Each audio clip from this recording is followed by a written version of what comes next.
Use of solid models क्या है, solid models का कैड में क्या जरूरत है, उनकी एप्लीकेशंस की बात करें तो can be use for stress analysis, heat transfer analysis, fluid flow analysis and computer aided manufacturing.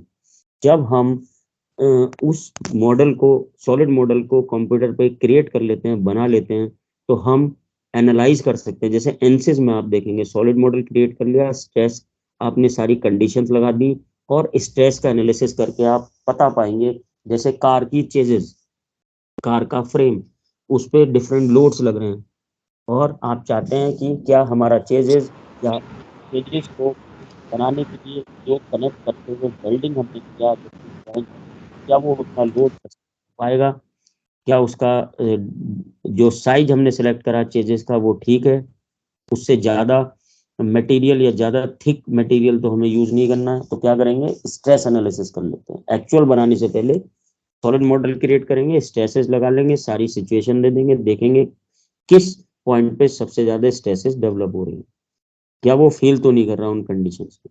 Heat transfer analysis कर सकते हैं। हाँ, हीट ट्रांसफर एनालिसिस, जैसे इंजन है हमारा कार का, उस इंजन में जब हमारा फ्यूल बर्न होगा तो क्या होगा कि हीट डेवलप होगी। वो हीट हमारी, जो हमने उसका chamber, outside chamber, cooling chamber provide किया है, क्या वो हीट इजीली ट्रांसफर हो पाएगी। जो फिन्स हम डिजाइन कर रहे हैं क्या वो सही है। एक्चुअली में बनाने से पहले हम उसको सिमुलेट करके उन सॉलिड मॉडल की हेल्प से देख पाएंगे। तो ये हमारी उसकी क्या, सॉलिड मॉडल की एप्लीकेशन है। फ्लूइड फ्लो एनालिसिस कर पाएंगे, एरोडायनेमिक शेप है या नहीं है, कार की बॉडी आगे से उस ग्रेडियंट को, उस एयर रेजिस्टेंस को कट कर पाएगी या नहीं कर पाएगी। ऐसा तो नहीं है बहुत ज्यादा रेजिस्टेंस क्रिएट होगा जैसे जैसे स्पीड बढ़ेगी। तो आप देखेंगे कि कर्व जो हमने लिए हैं बोनेट के आसपास, विंड स्क्रीन टिल्ट बनाई है, क्या वो किस लिए बनाई है कि वो एनालाइज करे गए हैं, फ्लूइड फ्लो एनालिसिस किया गया है। और जितनी ज्यादा अच्छी एनालिसिस उस कंपनी के इंजीनियर्स करते हैं, उसी की वजह से कार की शेप को एरोडायनेमिक शेप दी जाती है कि सारा जो फ्लो है वो कट करते हुए ड्रैग फोर्स कम से कम हो, हमारी कार स्मूथ रन कर सके।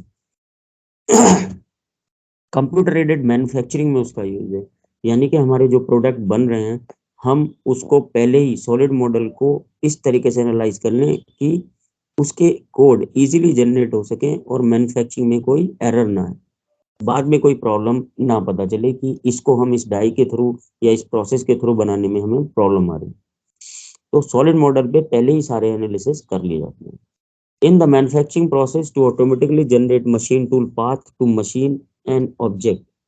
और मैन्युफैक्चरिंग के टाइम पे सॉलिड मॉडल जब आपने क्रिएट कर लिया, सॉलिड मॉडल से की हेल्प से ड्राइंग क्रिएट हो गई, ड्राइंग की हेल्प से ऐसे सॉफ्टवेयर हैं कैम के कि उन पे आपने उसको इंपोर्ट कर दिया ड्राइंग को, और वो उसके सारे कोड जनरेट कर देंगे, G code, M code, N code, जिससे कि उस मशीन के टूल को जो पाथ फॉलो करना था उस पर्टिकुलर शेप को कट करने के लिए, मशीनिंग करने के लिए उस ऑब्जेक्ट के ऊपर, वो अपने आप टूल जो है उन कोड के हिसाब से चलने लगते हैं विदाउट एनी ह्यूमन इंटरवेंशन। केवल मतलब ह्यूमन तो चाहिए, किस लिए चाहिए, इंपोर्ट करने के लिए, मशीन स्टार्ट करने के लिए, रन करने, लेकिन बाद में एक बार सेटअप हो गया सारी चीज, फिर अपने आप वो मशीन जो है खुद से खुद करती है।